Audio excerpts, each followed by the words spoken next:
எனக்கு தெரிஞ்ச அவருக்கு ஒரு 300 கோடி ரூபாய் சொத்து இருக்குங்க. சாப்பிடுற வரைக்கும் 1 மணி நேரம் ஆனாலும் டைனிங்ல இருப்பாருங்க. ஆனா அந்த பில் வரும்போது அவர் காணாம போயிருப்பாரு. 300 கோடி ரூபாய் சொத்து. ஆமா, நாங்க அடிக்கடி அவர் ஹோட்டல் போவோம் சாப்பிடுவாங்க. ஆனா அந்த பில் வரும்போது அவர் காணாம போயிருப்பாரு. இது ஒரு முறை 2 முறை இல்லைங்க, நிறைய முறை நடந்திருக்குங்க. ஆனா இன்னொன்னு என்னன்னா, அவர் என்னைக்குமே எங்களை கூப்பிட்டதுல வாங்க சாப்பிடலான்னு நாங்க தான் கூப்பிடுவோம். அப்போ எனக்கு பக்கத்துல இருக்கிற ஃப்ரெண்டு கேட்டேன், என்ன சார் கரெக்டா நானும் பாக்குறேன், இது ஒரு 4வது முறை பில் வரும்போது மட்டும் அவர் அங்க போயிடுறாரு. நான் சொன்னேன், அதனால தான் அவர்கிட்ட 300 கோடி சேர்ந்து. புரியுதுங்களா? ஏன்னா அவர் கூப்பிடல, நம்ம தான் கூப்பிட்டோம். அதனால தாங்க அந்த 300 கோடி பணம் சேர்ந்திருக்கு. இதை நம்ம ஒரு ஜோக்கா எடுத்துக்கிட்டா கூட, ஆனா நிஜம் அதுதாங்க. பணம் இருக்கிற இடத்துல இருக்கிறவங்களோட லைஃப் ஸ்டைல்லாம் வேற மாதிரி இருக்கும். இப்ப நீங்க கிரிக்கெட் வீரர்கள்லாம் பெரிய அளவுல பணம் சம்பாதிக்கிறாங்க, சினிமால இருக்கிறவங்க எல்லாம் பெரிய அளவுல பணம் சம்பாதிக்கிறாங்க, அரசியல்வாதிகள் எல்லாம் பெரிய அளவுல பணம் சம்பாதிக்கிறாங்க, ரியல் எஸ்டேட் இவங்க எல்லாம் நிறைய பணம் சம்பாதிக்கிறாங்க. இவங்க எல்லாம் எந்த இடத்துல பணம் சம்பாதிக்கிறாங்கன்னா, மக்கள் பணம் எங்கெல்லாம் புழக்கம் அதிகமா இருக்கோ அந்த இடத்துல ஈஸியா பணம் கிடைக்கும். இப்ப கிரிக்கெட்ல வந்து நீங்க என்னதான் விளையாடினாலும் மக்கள் வந்து 100, 200, 1000, 10,000 டிக்கெட் வாங்கிட்டு போறாங்க பாருங்க. அதனாலதான் அந்த மக்கள் பணம் அங்க புழக்கத்துல இருக்கிறதுனால தான் அவங்க கோடி கோடியா சம்பாதிக்கும். ஒருத்தர் வந்து 500 கோடி ரூபாய் கொடுத்து ஒரு படம் எடுக்கிறாரு. யாரும் ஒரு தனியால் போய் 500 கோடி ரூபாய்க்கு சினிமா பாக்குறது இல்ல. ஒருத்தர் மட்டும் எனக்கு 500 கோடி அப்பா கொடுத்துட்டோம், எனக்கு மட்டும் போட்டு காட்டினா கேட்கிறாரு. இந்த 500 கோடிக்கு அவங்க பணம் எடுத்தாலும் நம்மள மாதிரி ஆட்கள் வந்து 100 ரூபாய், 200 ரூபாய், 300 ரூபாய் அந்த மக்கள் பணம் உள்ள வரணுங்க. அதே தாங்க எல்லாமே, ரியல் எஸ்டேட்டா இருந்தாலும் சரி, எதுவா இருந்தாலும் மக்கள் பணம் எங்கெல்லாம் புழக்கம் அதிகமா இருக்கோ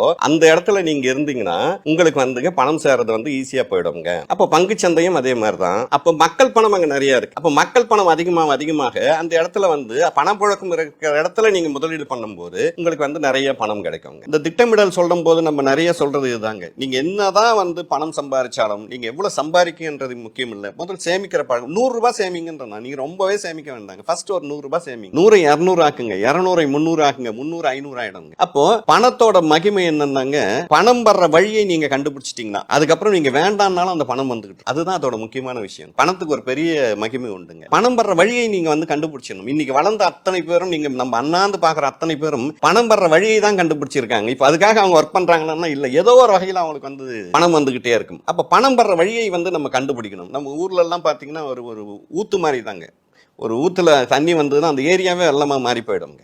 அந்த மாதிரி தாங்க பணம் வர்ற வழியை ஒவ்வொருத்தருக்கும் ஒரு வியாபாரம், ஒவ்வொருத்தருக்கும் ஒரு ஐடியா இருக்குங்க. அந்த ஐடியாவை நீங்க தான் டெவலப் பண்ணணும். அவங்க எப்படி சார் கடன் அடைக்கலாம், என்ன பண்ணி சரி பண்ணலாம்? அதுதான் சொல்றாங்க. வியாபாரம் இப்ப வந்து ஒரு இடத்துல ஒருத்தர் வியாபாரத்துல இருக்காரு, இல்ல வந்து வேலையில இருக்காருன்னா அடுத்தவங்க அந்த வீட்டுக்குள்ள இருக்கிறவங்க வேற ஏதாவது வியாபாரம் பண்ண ஆரம்பிக்கணும். இன்னைக்கு வந்து பாத்தீங்கன்னா வேலை முக்கியமா வியாபாரம் முக்கியமா, நிறைய பணம் கொடுக்குமானா வியாபாரம் நிறைய பணம் கொடுக்குங்க. ஆனா வியாபாரத்துல ஐடியா இல்லாம போனீங்கன்னா இருக்கிற பணமும் போயிடுங்க. அதே மாதிரி பாத்தீங்கன்னா இது மூளையால ஒர்க் பண்ணணுங்க.